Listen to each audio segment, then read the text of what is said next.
There's a car that BMW will never build again. Not because they can't, because they're afraid to. In 2000, they released something that violated an unspoken agreement between manufacturers and the public. A car that assumed its driver was competent, that assumed responsibility didn't need to be engineered in, that treated adults like adults. And for 6 years, it worked. Until it didn't. Until the insurance data came back. Until the lawyers started counting. Until BMW realized what they'd actually done. They'd built a machine that exposed a truth the industry has spent 20 years trying to bury. Most people cannot handle the things they buy. And the E46 M3 didn't care. The S54 engine wasn't designed to be comfortable. It was designed to prove something.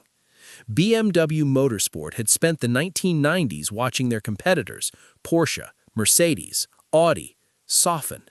Turbos, automatic transmissions, wider appeal. The M division saw this as capitulation. So when they sat down to replace the E46 M3, they made a choice. They would build the last naturally aspirated inline-six that prioritized response over everything else. 8,000 RPM redline, individual throttle bodies, no drive-by-wire, no electronic throttle mapping. The S54 responded to your foot with the directness that modern engines are legally prohibited from replicating. There was no buffer, no delay, no system interpreting your intent and deciding what you actually meant. This wasn't an oversight, it was philosophy. The engine's power curve was deliberately unforgiving. Peak torque didn't arrive until 4,900 RPM. You had to work for it. You had to know when to downshift, when to hold a gear, when to let it scream. The car punished hesitation. It rewarded commitment. And in 2001, this was still acceptable.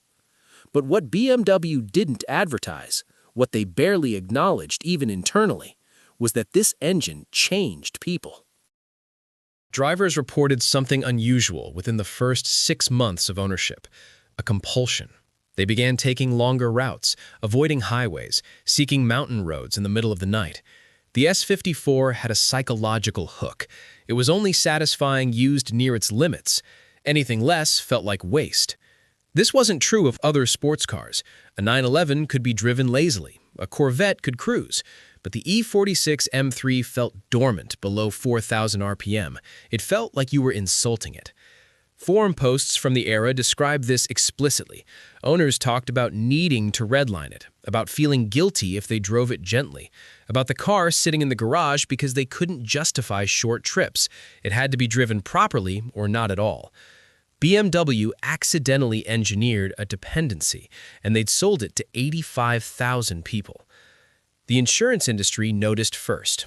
By 2003, actuarial data showed something anomalous. The E46 M3 had a single vehicle accident rate 40% higher than its competitors, not because of mechanical failure, because of what the industry called driver overconfidence events.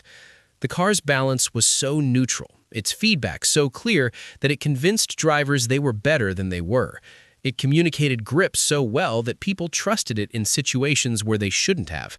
Lift-off oversteer, a handling characteristic BMW intentionally preserved, became a recurring theme in crash reports. But here's what made it different from other crashes. These weren't young drivers. The average age of an E46 M3 was 42. These were professionals, people with clean records, people who thought they understood risk. The car had made them forget something fundamental. Precision and forgiveness are not the same thing. Modern stability control systems don't just prevent crashes, they prevent learning. They stop the slide before you feel it.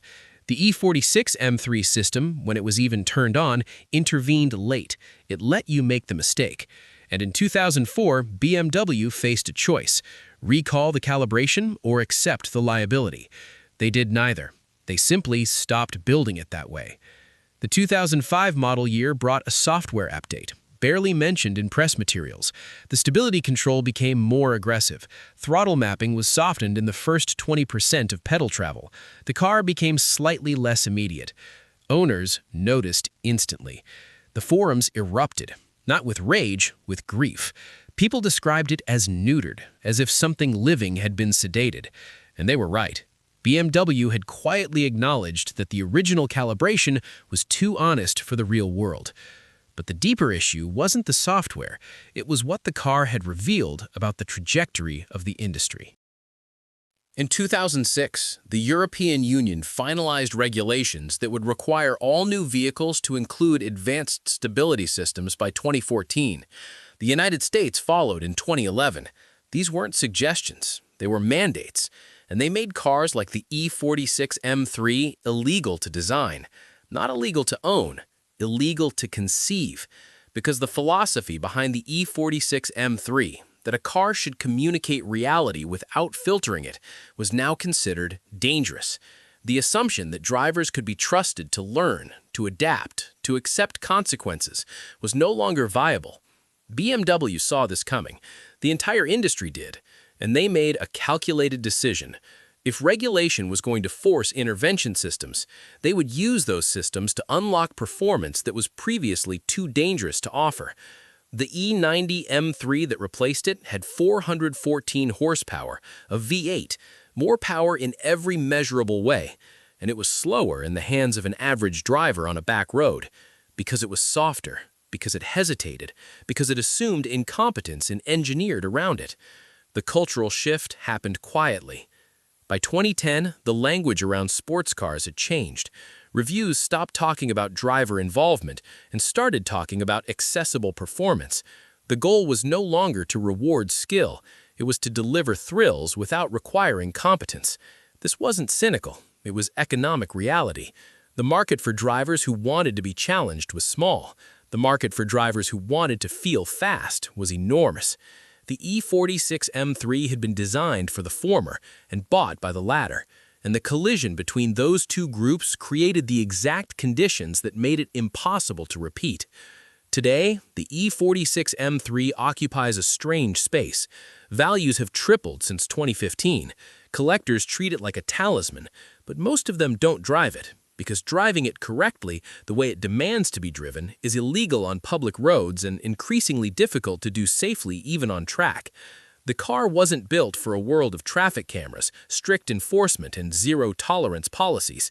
It was built for a world that no longer exists, and BMW knows this. When journalists ask BMW motorsport executives if they'd ever build something like the E46 M3 again, the answer is always the same, a polite deflection. A mention of new technologies, a reminder that modern M cars are faster. But the real answer is in what they don't say.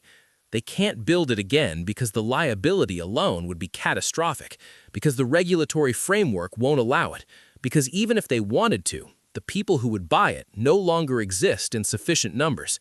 The E46 M3 was designed for a driver who wanted unfiltered feedback and accepted the responsibility that came with it. That driver is now a legal liability. There's a broader truth here that the automotive industry doesn't discuss publicly. The E46 M3 wasn't killed by regulation. It was killed by data, by the irrefutable evidence that when you give people a machine that rewards skill, most of them will overestimate theirs, that transparency without safeguards leads to consequences the market cannot tolerate. Every car built after it has been designed around this reality. More power, more speed, less honesty. And the people who drove the E46 M3 when it was new, the ones who understood what it was asking of them, they're the ones who recognized what was lost. Because here's what BMW discovered, and what they'll never say outright. The E46 M3 didn't just reveal the limits of the car, it revealed the limits of the driver. And in doing so, it exposed something the industry has spent 2 decades trying to hide. Most people don't want to know their limits. They want to feel limitless.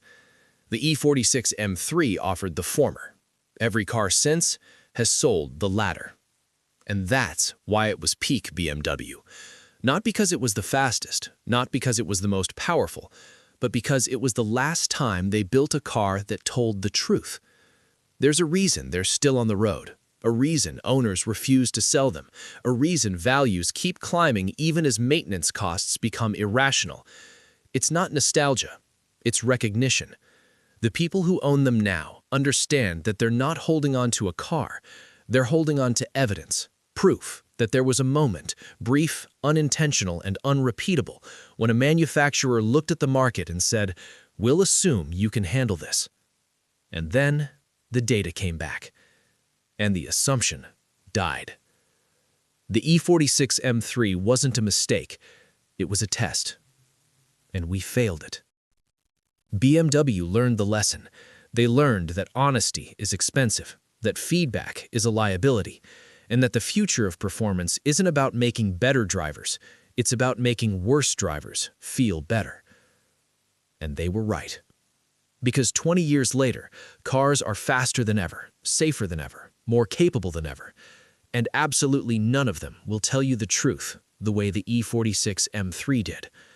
Not because they can't, because you can't afford what happens when they do.